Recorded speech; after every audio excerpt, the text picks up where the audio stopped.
வணக்கம். நான் சுதர்ஷன் மகேஷ். சமீபத்தில் டைம்ஸ் நவ் அண்ட் இடிஜி அவங்க 2 பேரும் சேர்ந்து இணைந்து 2024 லோக்சபா தேர்தலுக்கான கருத்து கணிப்பு முடிவுகளை சமீபத்தில் வெளியிட்டிருந்தாங்க. ஸோ அது பற்றின முடிவுகளை நம்மளுடைய சேனலையும் நம்ம போட்டிருந்தோம்.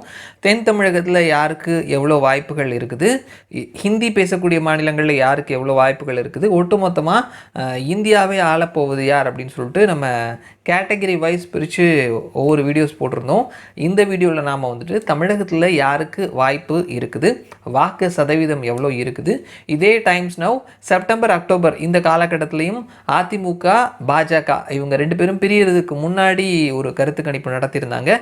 ஸோ அந்த கருத்து கணிப்பினுடைய முடிவு என்ன மாதிரி இருந்தது, இப்போது டிசம்பரில் அவங்க கொடுத்துருக்கக்கூடிய கருத்து கணிப்பினுடைய முடிவுகள் என்ன மாதிரி இருக்குது, வாக்கு சதவீதத்தில் யாருக்கு அந்த 2 மாதத்துக்கு முன்னாடி எடுத்த கருத்து கணிப்போடு கம்பேர் பண்ணும் பொழுது யாருக்கான அந்த சதவீதம் கூடி இருக்குது, யாருக்கான வாய்ப்புகள் குறைஞ்சிருக்குது அப்படின்றத பற்றி முழுமையாக பேச போகிறோம். 2024 லோக்சபா எலெக்ஷனில் தமிழகத்தில் யாருக்கு எவ்வளோ வாய்ப்புகள் இருக்குது முழுமையாக பேசலாம் வாங்க.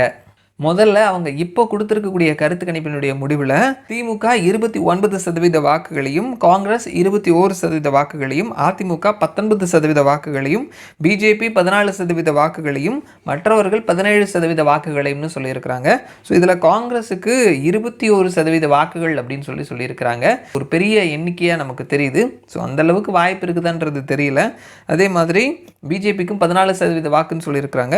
ஸோ இதை நம்ம வந்துட்டு போன முறை 2019 எலெக்ஷனில் அவங்க எவ்வளோ வாக்கு யதார்த்தத்தில் வாங்கியிருக்கிறாங்க அப்படின்றதோட ஒப்பிட்டு பார்த்தோம் அப்படின்னா திமுக போன முறை 33.2% வாக்குகளை பெற்றிருக்கிறாங்க. ஸோ இவங்களுடைய கணிப்பில் 29% குறைச்சிருக்கிறாங்க. கிட்டத்தட்ட 3.5% வாக்கு குறைந்திருக்கிறதா காட்டியிருக்கிறாங்க. காங்கிரஸ் போன முறை 12.9%, கிட்டத்தட்ட 13% வாக்கு வாங்கியிருக்கிறாங்க திமுக கூட்டணியில் இருந்து. ஸோ இந்த முறை 21% அப்படின்னு சொல்லியிருக்கிறாங்க. 13லேருந்து 21, கிட்டத்தட்ட 8% வாக்கு கூடுறதா சொல்லியிருக்கிறாங்க. இது எந்த அளவுக்கு ப்ராக்டிக்கலாக வந்துட்டு அவ்வளோ வாக்குகள் வரும் அப்படின்றது ஒரு பெரிய கொஸ்டின் மார்க். அதில் அடுத்தது அதிமுகவை பொறுத்தளவில் போன முறை 19% வாக்கு, இந்த முறை 18.7%.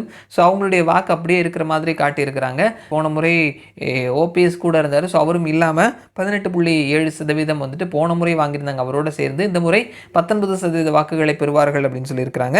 அடுத்தது பாரதிய ஜனதா கட்சி போன முறை 3.7% வாக்குகளை பெற்றிருக்கிறாங்க. இந்த முறை அவங்க 14% வாக்குகளை பெறுவார்கள்னு சொல்லியிருக்கிறாங்க.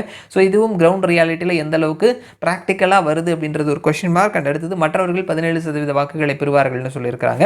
அப்படியே வந்துட்டு நம்ம சீட்டாக பார்த்தோம் அப்படின்னா திமுக 20லேருந்து 24 தொகுதிகளையும், காங்கிரஸ் 10லேருந்து 12 தொகுதிகளையும், ஏடிஎம்கே 3லேருந்து 6 தொகுதிகளையும், பாஜக 0லேருந்து 1 தொகுதியும், மற்றவர்கள் 0லேருந்து 2 தொகுதிகளையும் கைப்பற்றுவார்கள்னு சொல்லியிருக்கிறாங்க.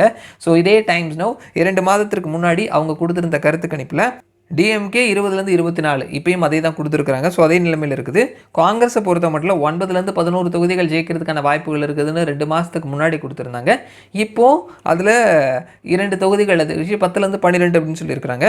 அதே மாதிரி ஏடிஎம்கே 4லேருந்து 8 தொகுதிகள் ஜெயிப்பாங்கன்னு சொல்லிட்டு 2 மாதத்துக்கு முன்னாடி சொல்லியிருந்தாங்க. இப்போ கூட்டணி முறிவுக்கு அப்புறமா 3லேருந்து 6 தொகுதிகள் அப்படின்னு சொல்லிட்டு 2 தொகுதிகள் குறைஞ்சிருக்குது. பாஜகவுக்கு போன முறையும் 0லேருந்து 1 கொடுத்துருந்தாங்க. இந்த முறையும் 0லேருந்து 1 கொடுத்துருக்குறாங்க.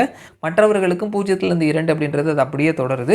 இதை நம்ம 2019 ரிசல்ட்டோட கம்பேர் பண்ணோம் அப்படின்னா டிஎம்கேவுக்கு 23 தொகுதிகள் இந்த முறை டைம்ஸ் நவ் கொடுத்துருக்குது 20லேருந்து 24, கிட்டத்தட்ட அதே மாதிரி ஒத்து போகுது.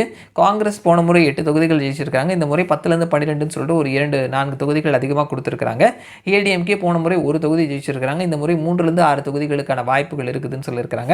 ஸோ தமிழகத்தில் டிசம்பர் மாத நிலவரப்படி, டிசம்பர் மாதத்தினுடைய தொடக்கத்தில் நிலவரப்படி இப்படி தான் இருக்குது அப்படின்னு சொல்லிட்டு டைம்ஸ் நவ் அண்ட் இடிஜி இவங்களுடைய கருத்து கணிப்பில் சொல்லியிருக்கிறாங்க.